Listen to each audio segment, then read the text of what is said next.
How's it going, everyone? And hope you're doing well. Welcome to this comparison video between these two new speed boots that have just come out recently this summer. We've got the Nike Mercurial Vapor 16 Elites, and we're just going to be comparing with these with the Puma Ultra 5 carbons with the carbon sole plate, and comparing these, as we said, with the Mercurials. So both really nice speed boots, really nice designs and very nice colors that they have brought out.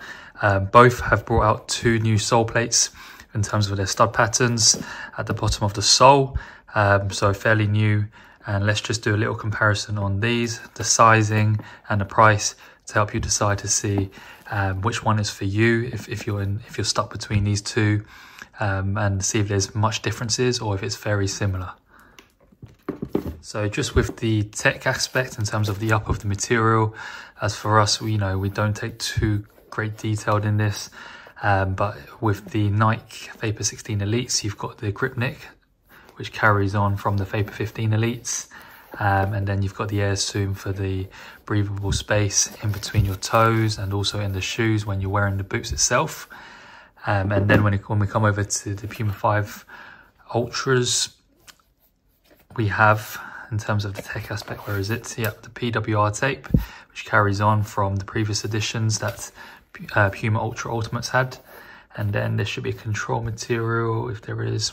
Ultra carbon, is there? Yes, there is. Grip Control Pro, just to help out in terms of the touch and feel for the ball. So it's just a bit of enhanced material on the upper to help with first touch, especially in wet conditions, in terms of the small details. And this is the same applies with the Vapor 16s.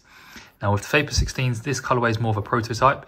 So I believe the first official colorway will come out in a few weeks' time, with the likes of the Pro and also the Academy editions will come out as well.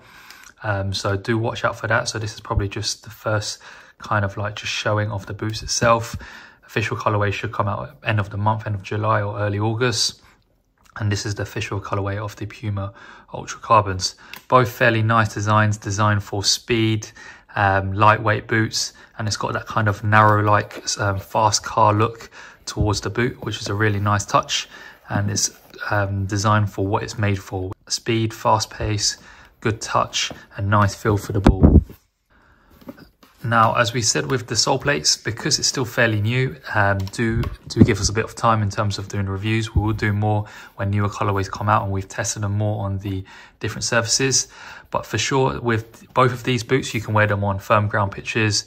The nice aggressiveness on both, we couldn't see too much difference between the two. It's fairly similar. Only with the Mercurials, look, they've got an extra one here, whereas this one's more of a, on the Pumas, it's a free design system in terms of the stud patterns at the back, which is a really new thing that Puma have brought out. I don't think many speed boots have free stud patterns at the back as well, with the aggressive stud plates. This Mercurial seems to have a bit more balance in terms of four at the back of the sole plate, but again, I believe with more practice and more use, you can get used to these Puma Ultras as well. It's just a new design. Perhaps it's just helping out in terms of jetting off or the first movement from a static position. This is what it's designed for. Both boots though are designed for that kind of reason: quick turns, change of directions, and going from 0 to 100 from a static position to fast-paced sprints. But again, really nice from both. I don't think there is a winner between these two, because it's very innovative between both speed boots, and it's really nice. When you have the chance to try out both or one of them, you'll know what we mean in terms of like change of directions, quick turns. It's really nice to wear both of these. On the artificial grass, like 3G, 4G, we always recommend using these for 1 to 2 weeks, minimum of a week out of the box, just to get used to the boots itself and also the new sole plates, the stud patterns, and then for the materials on both to soften up, and then for you to get used to the boots itself before you take them into like team training or like matches, just to help reduce any chance of injuries or hurting yourself. And then the materials on the uppers have softened up. In terms of comfort as well and sizing, both boots are fairly similar in that aspect. They're more targeted for narrow to normal feet type, as you would know. So if you have narrow to normal feet type, that's perfect, it's good for you. For wide feet, we do recommend trying them on. The Mercurial is more sided for wide feet, try going true to size or half size up and then see how they feel. If they don't feel great in the certain tight areas after going a half size up, then it could just mean that it's not right for your feet type, and it's better to go for like a different pair like Tiempos or Phantom GX 1 or 2s, which is much more accommodating for wide and very wide feet. And the same applies for the Puma Ultra Carbons. These ones are actually more narrow than the Mercurials, so we recommend these for narrow to normal feet types. We don't really recommend it for wide or wide feet players. Again, you can try half to one size up if you have wide or very wide feet, and if it's still uncomfortable in certain areas or just the fit isn't right, go for the Puma Futures or Kings, which is much more accommodating for wide and very wide feet players. So in terms of the sizing wise, you might just get away if you have wide feet, so do try them on for the Mercurials, Puma Ultra 5s, the Carbon Editions. Probably best not to do it if you have wide feet or very wide feet. But again, both boots are fairly similar in terms of it's more designed for narrow to normal feet types. Pricing, the Puma Ultras are a bit cheaper, so you can get these from around 210, 220 euros or pounds. And at the moment with these ones, you're looking at around 240, 250 euros or pounds, depending on where you get them. So it's about 20, 30 euros more. If pricing is an important thing for you, or you've got a certain budget, then go for these Puma Ultras because it's fairly similar to the Mercurials. If budget isn't an issue, then you can just decide in terms of how you feel in terms of comfort and which colorway you like, if the comfort is right for both, and go from there.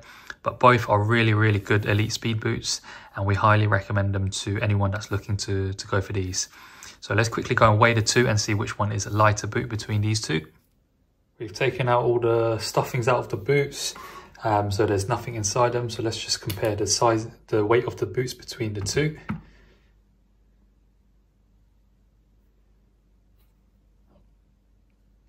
So Vapor 16, you're looking around 211 to 212 grams for these speed boots. Yep. 212, we'll say 212 grams. And then the Puma Ultra Carbons, let's see. 222, so about 10 grams heavier in terms of the Puma Ultras. Yep, 222. So if weight is a big difference for you in terms of 10 grams, then go for the Mercurials. To be honest, 10 grams isn't too big of a difference, but if as we said, if the details matter, then go for the Vapor 16s.